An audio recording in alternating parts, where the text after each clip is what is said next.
Kim Barron and Teresa Burns. Hello, my name is Kim Barron, and I'm a lifelong resident of New Jersey and currently reside in Mahwah. I am a member of the Mahwah Board of Education, but again, as the other person had stated, these are my opinions and my opinions alone and not necessarily those of the boards. The PARCC is a poorly designed test that was never field tested and has never gone through any cost analysis, nor was it ever internationally benchmarked as touted in its earlier rollout. Once it was proven that the internationally benchmarked moniker was false, that magically disappeared from all PARCC websites and pamphlets. Since PARCC has never been field tested, it would have to be considered experimental. My question would be, how can something that has not been validated to be an accurate measure of anything be used to evaluate students, teachers, and schools? Many of the sample questions on the test are extremely confusing, with some so poorly written that they are completely unanswerable, while others still may have multiple answer choices, of which more than one is correct, but students are required to pick the correct answer.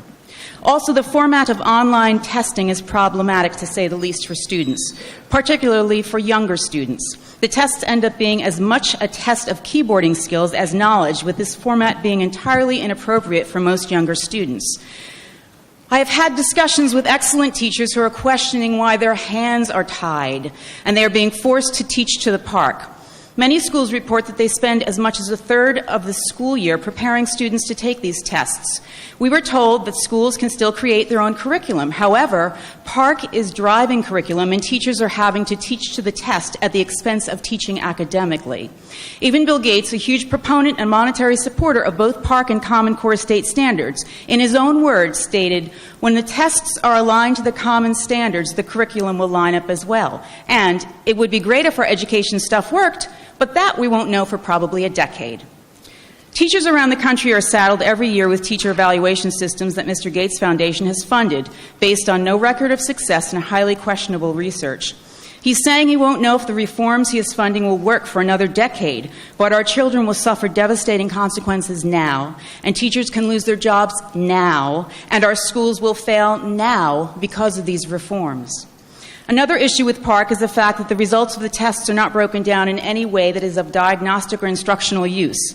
Many assessments used in classrooms and local districts have instructional value. They can actually be used to inform instruction. Teachers and students will not be allowed to see the PARCC results in order to learn what questions students answered incorrectly and why. Also, the results will not be available in time to make a difference in either the students' grades or their placement for the subsequent year. Therefore, it is for these reasons the PARCC is of no diagnostic or instructional value.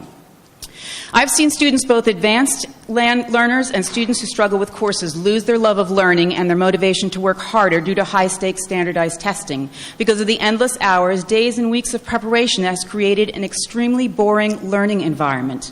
Teachers are being forced into an almost robotic state, going through rote motions that undermine both the students' and teachers' creativity in the classroom. Another aspect of PARCC and other high-stakes standardized testing is their abusive nature. Many child psychologists and parents are reporting children who are vomiting, cutting themselves, and expressing thoughts of suicide as a result of the stress and frustration they're feeling because of these tests. There is too much time being devoted to these tests and not enough course-based classroom instruction being given to our children. The costs to implement and continue to administer PARCC have never been investigated. What is the implication to taxpayers? In 2010 and 2011, the U.S. spent $1.7 billion on state standardized testing alone. With Common Core state standards, these costs increased substantially. As far as I know, there has never been any accurately estimated cost analysis performed on the computer upgrades that will be necessary for online testing of every child. New Jersey received $38 million to implement Common Core state standards, but the Pioneer Institute estimates in 2012 that New Jersey could lose $564 million on Common Core implementation alone. In these cash-strapped times in which the federal government has cut funding for Race to the Top, where do we suppose New Jersey will find the money to fund these programs? The proponents of PARCC have no explanation as to why such drastic changes to our school systems are being foisted upon us. I personally question the motives for such a change that implements a set of standards and tests that are designed to produce failure. If PARCC is similar to Smarter Balanced, our students, teachers, and schools are doomed to failure. The Smarter Balanced Consortium announced it would use very high cut scores for the test, which would result in more than half of all students labeled as failures. Numerous testing experts have pointed out a cut score is not an objective measure. It is a number that can be manipulated to make scores appear higher or lower depending on what those in control want. The PARCC will more than likely follow the same pattern or smarter balanced, causing a great harm to our children, teachers, and schools. I have read study upon study that have concluded high-stakes testing has been proven to demotivate and demoralize students by creating expectations that are unattainable. This causes more children to tune out and become turned off by school, causing higher dropout rates. With this high failure rate, our students will need to be retested. One can see how our tax dollars will be hard at work perpetuating a vicious cycle of keeping publishing and testing companies in business and ensuring corporations and foundations see a great rate of return on their investments. Not to mention, but I will, last but not least, our children's highly sensitive personal data that will be collected and placed in a data system that third parties will have access to thanks to the FERPA laws being relaxed. This will allow for profit corporations to access the data and determine what new educational products they can create to meet the needs of our children via Common Core and, of course, with the support of more taxpayer dollars. I want to thank you for your time, and once again, as in previous testimonies, I would like to request Governor Christie and the New Jersey State Board of Education to hold statewide public hearings in a minimum of 10 different counties covering cities, suburbs, and rural areas at convenient times for parents, students, and teachers so as to express their concerns, and I thank you very much. Thank you, Kim. Who is next? It's a prop, a visual, so don't worry. Just a tomato. My name is Teresa Burns. I'm a New Jersey educator. I teach English language learners in a northern New Jersey suburban district. I'm also the parent of 2 boys who received their pre-K through 12th grade education in the public schools here in Hudson County. Testing has been part of my family's experience with public education, and it certainly affects the work that I do with the students who are learning the English language. On the one hand, testing is the basis for the confidence that I have in New Jersey public schools. Numerous studies have used standardized tests to compare the education our students receive. According to the National Assessment of Educational Progress, which was referred to earlier, New Jersey students in all grades are scoring above the national average and improving. And this is true for all groups, regardless of income or ethnicity. We should all feel very proud of the accomplishments of the students and educators in our public schools. But I'm here today to voice my concerns regarding our newest state test, the Partnership for Assessment of Readiness for College and Careers, the PARCC, and specifically to question the appropriateness of the PARCC for the students that I teach. Every year, I administer a state-approved measure of English language proficiency to all of my students. The access is used in 36 states to determine whether a student who speaks another language and is learning English is entering, beginning, developing, expanding, bridging, or if they are reaching, finally, proficiency. The access takes approximately 2.5 hours to administer, 40 minutes for kindergarten. The information that I receive back allows me to determine appropriate levels of education, instruction, and expectations for student progress. I share those results with classroom teachers who also instruct ELLs, English language learners, so they can differentiate instruction in the classroom. The access measures English language proficiency. It does not measure content knowledge. I often work with teachers to help them modify classroom tests for English language learners. The main challenge in assessing ELLs is testing or teasing out whether it's a student's language ability or knowledge that is being tested. A quick example. Let's say this question is on the PARCC. Answer the following. 당신은 얼마나 많은 손가락을 해야 합니까? Okay, let's make it easy. Multiple choice. Is the answer 5, 7.5, 10, or 50? Would it help you to have extended time to answer? Would you like me to repeat the instruction? If I gave you a translation dictionary, one of the permitted accommodations, would that help? You may use a microphone to record your answer.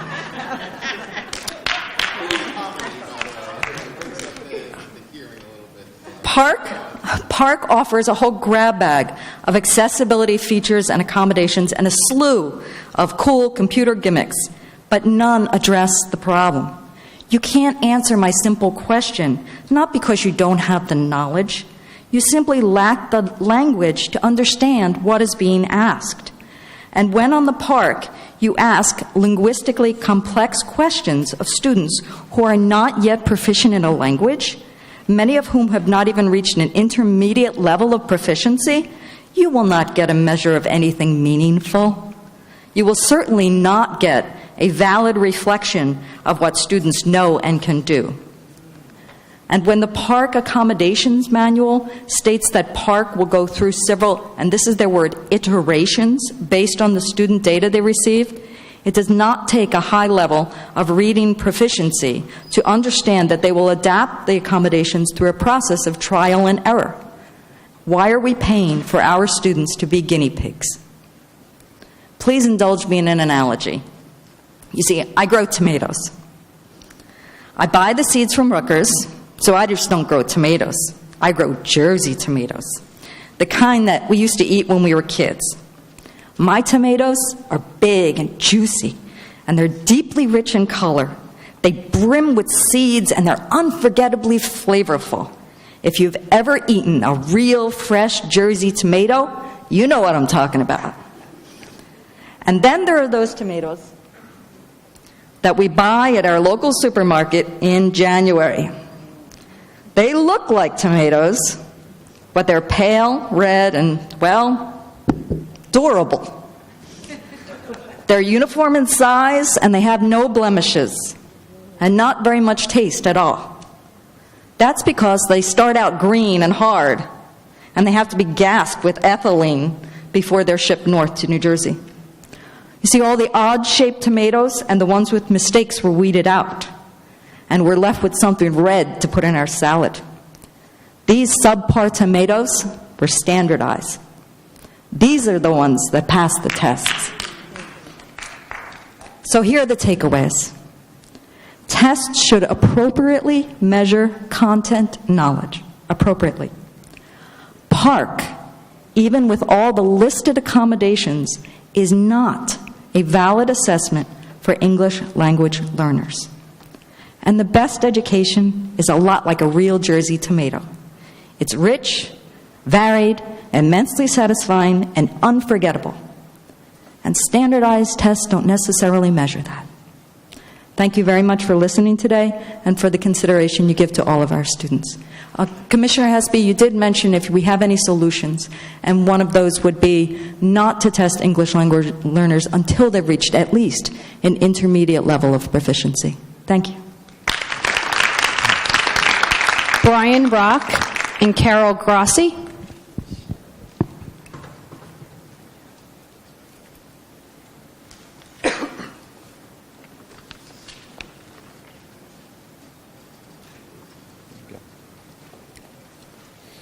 Good evening, and thank you for giving us the opportunity to speak today. My name is Brian Rock. I'm currently a high school social studies teacher in East Orange, where I've been teaching for 8 years. I'm an association rep in my local union, and I also chair our government relations committee. I'm also a graduate student at Rutgers University, pursuing a doctorate in education. The increased emphasis on testing in the last decade has led to a toxic environment in our schools, in which administrators are all too often focused on the short-sighted goal of raising test scores. This problem has intensified in the last few years as the education field has become consumed by its obsession with being, quote-unquote, data-driven. It's an unfortunate but totally foreseeable reaction to the high stakes that are currently attached to standardized tests. The educational process is cheapened when we are forced to focus on short-term solutions to raising test scores, and we lose sight of the long-term growth of students. We can't see the forest for the trees. On Monday morning of this week, I was sitting in my homeroom chatting with some of my students. An announcement came over the loudspeaker about the PSSS assessment that we were scheduled to administer this week. A student asked, "What's that?" And I explained that it was a new test for our freshmen so that we could determine if they were on pace to be prepared to take the PSAT the following year. Now, I don't know about you, but I think it's a little bit ludicrous that we're giving a test whose sole purpose is to prepare students to take a second test, whose sole purpose is to prepare students to take a final test.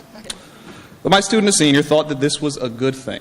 She also added that we should have had SAT prep courses built into their schedules so that students could do better on the SATs. To her, the path to success is simple. You need a class specifically designed to prep you for a specific test, and without it, there's no way that you're going to do well on the assessment. The problem is that she had internalized the haphazard, disjointed approach imposed on our school by administrators and policymakers. It's just an accepted part of the school culture now that everything is driven by tests. At the NJEA convention last November, Pazzi Sahlberg spoke about our national obsession with testing. He described it using a wonderful metaphor, a person going to the doctor to get an annual checkup. If you want a clean bill of health, you should live a healthy lifestyle year-round.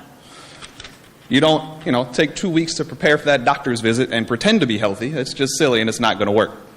Likewise, we should be focused on providing a sound educational experience year-round. If our students perform poorly on tests, that's a symptom of a problem within the system as a whole. If we focus our efforts on short-term test prep and manage to raise our test scores, we're deluding ourselves into thinking we're providing a real education when, in fact, we're not.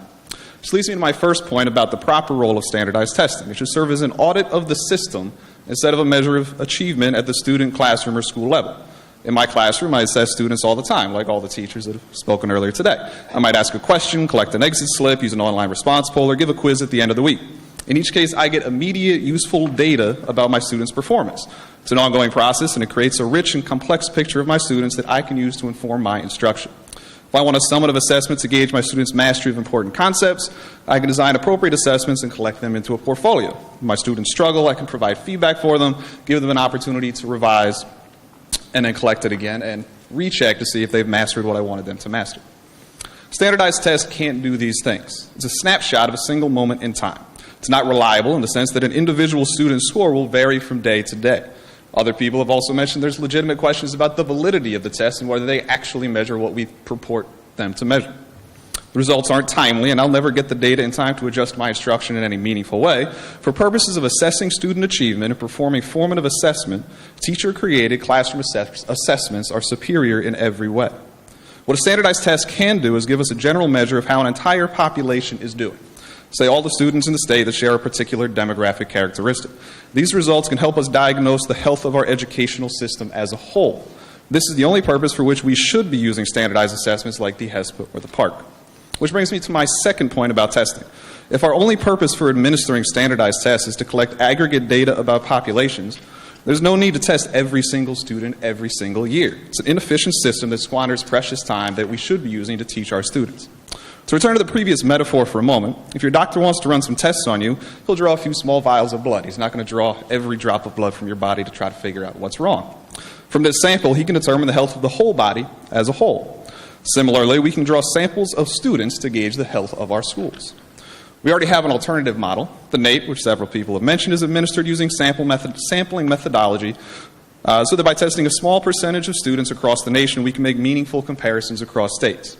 Likewise, the PISA samples students from around the world and allows us to draw comparisons internationally. The New Jersey Department of Education could easily create a system to sample students from districts across our state, allowing us to efficiently capture a snapshot of the state of our school system. We'd only have to test a tiny fraction of our students, a couple percent, and there would be significantly fewer disruptions to the school calendar. Now, I understand that this system would not currently be plausible under the ESEA in its current form, No Child Left Behind. Since 2002, the federal government has required states to implement an assessment system that tests at least 95% of the student population in various years. But this is not set in stone. The Senate Committee on Health, Education, Labor, and Pensions has been working on a new version of the ESEA. They've held a hearing this week and a hearing last week. And in both hearings, testimony was given that supported the use of sampling methodologies to collect aggregate data in a more efficient way. The committee chair, Senator Alexander, has signaled his openness to rolling back the current federal requirement for annual testing. So in this context, it is imperative to create and hold up an alternative vision to the system that we currently have. The federally mandated tests have not magically eliminated the achievement gap. The new PARCC tests, which require even more time throughout a student's career, will not magically eliminate the achievement gap either. Tests don't teach, and our current system is not working. Instead of increasing the frequency, length, and difficulty of standardized assessments, we should instead reduce our reliance on these tests. I would urge the Commission to recommend that the state consider the plausibility of a new system that relies on sampling methodology to collect data about target populations without including any high stakes for students, teachers, or schools. Thank you, and good luck in preparing your final report. Well, Do you have my testimony there? That is it. That is it. First, I want to tell you who I am. The audience is. I had good afternoon, but it looks like it's good evening. My name is Carol Gracia, and I am the superintendent of the Hanover Park Regional High School District. I represent approximately 1,600 students from two high schools, Hanover Park and Whippany Park High Schools. We accommodate the towns of Hanover Township, East Hanover, and Florham Park. Before I wrote a testimony, this was something I looked at your charge, and I found that basically what you're studying is the volume, frequency, and impact of student testing and its impact on the educational program. So that's what I tried to basically show you, is the impact of standardized testing on a student's program. So the exhibit that you have, and the audience does not have, is a grade 9 student. This is an actual student schedule of one of my 9th graders. I will not read the courses, but I will give the testing. PARCC testing. This is how we have scheduled it. So what you're actually seeing is this schedule for our test. On Tuesday, March 3rd, that's my birthday, but on Tuesday, March 3rd, we're going to have ELA grade 9 PBA test session 1, which will be 1.5 hours in the AM. We'll begin testing at 7:45. We will end at 9:15. The students will be absent from periods 1 and 2. And then on Wednesday, March 4th, we'll have ELA grade 9 PBA test session 2 and 3, 2.75 hours. We're going to schedule for PM testing schedule. We'll begin testing at 11:30 a.m. We'll end it at 2:15 p.m. That student will be absent from periods 5 through 8. And then on Friday, March 13th, we're going to have the geometry PBA test session 1 and 2 for 3 hours. That's scheduled for AM testing session. We begin testing at 7:45. We end testing at 10:45, absent from periods 1 through 4. Then we have the end of the year assessment, the EOY, which is Tuesday, April 28th. That same student will have the ELA grade 9 EOY test sessions 1 and 2 for 2 hours, scheduled for PM testing session. We begin testing at 12 p.m. We end at 2 p.m. That student will be absent from periods 6 through 8. On Friday, May 1st, we'll have the geometry EOY, test sessions 1 and 2, 2.75 hours, scheduled for AM testing session. We'll begin at 7:45, we'll end at 10:30, and that student will be absent from periods 1 through 4. Then this particular student takes World History AP. On Thursday, May 14th, that student will take the advanced placement exam for World History, scheduled for 8 a.m., and that student will be absent from periods 1 through 4. And then we have the New Jersey Biology Competency Exam, which is Tuesday, May 26th, and Wednesday, May 27th. That's scheduled for 8 a.m. testing session. That student will be absent 2 days, both days, periods 1 through 3. And by the way, that test does not count. We're just meeting the federal mandate for a science test. Student growth objectives with assessments, the SGO, because every teacher has to have an SGO. So in the fall of 2014, it begins October 1st, there's a pre-assessment, and then that same student will have an SGO post-assessment for all classes spring 2014, because our deadline is April 15th. And then, of course, we have district assessments, which are benchmark exams in fall 2014, spring 2015. All classes do the benchmarks 2 times per year. That's a total of 2 days. Then we have final exams, June 2014. We eliminated midterms, and all classes will have 2 exams per day for a total of 4 days. And then we have teacher-developed formative and summative assessments, and those are ongoing. So that is a 9th grader. In designing the PARCC testing schedule, we looked at the amount of testing required not only for PARCC, but also for other tests which are administered by the state, college board, and district. We reviewed the exhibit. This is a 9th grade honors student. He'll be in PARCC testing 5 days.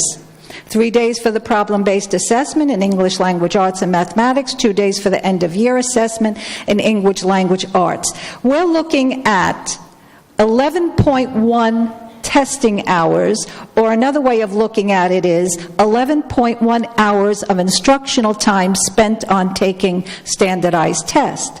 This time allotment does not include test preparation related to the district's aligned Common Core standard curriculum or preparation related to the student's ability to take a computer-based test.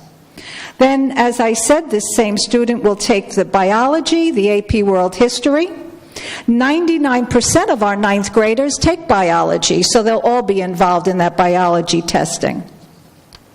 And then I mentioned the student growth objectives, pre and post, that are required by New Jersey Department of Ed for teachers to monitor student growth, which is then calculated into teachers' principals evaluations. Then added to this are the teacher-constructed tests, as I said. This exhibit is of one student in one grade. However, this testing program does not change in much detail for grades 10 and 11. The difference with grades 10 and 11 is we administered district-wide 870 AP exams to 377 unique students. AP exams are the first 2 weeks in May. So look at the disruption that we have with AP exams, and then in May we also have the biology exams. I am concerned about how classroom instruction will be disrupted for weeks at a time to participate in testing. Class is comprised of multiple grade levels of students, such as world language classes, will be instructionally interrupted. If the students who are testing are not present in their classes, teachers may be reluctant to introduce new material.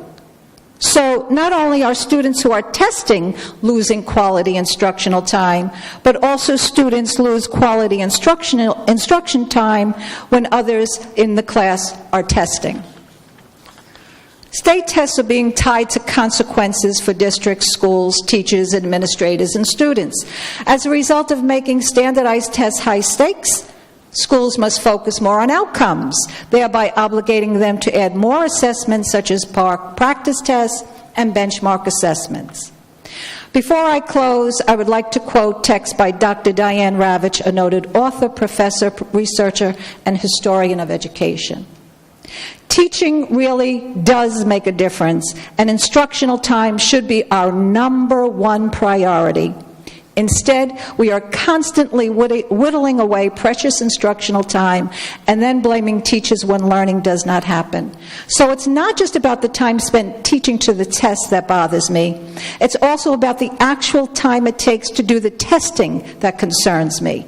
It's a huge problem that should be studied and resolved. Committee, I think we can all agree with Dr. Ravitch that testing is a huge problem that should be studied. However, I think many of us would also agree that the challenging part of the statement lies with "and resolved." Thank you again for giving me an opportunity to present my concerns to you today. You have a huge task before you as you try to examine data related to the volume, frequency, and impact of student testing and its impact on not only the educational program in our schools, but also the effect it has on the social and emotional development of our students. I know you will make recommendations in your report that will have a positive impact on each student's educational journey. Thank you again.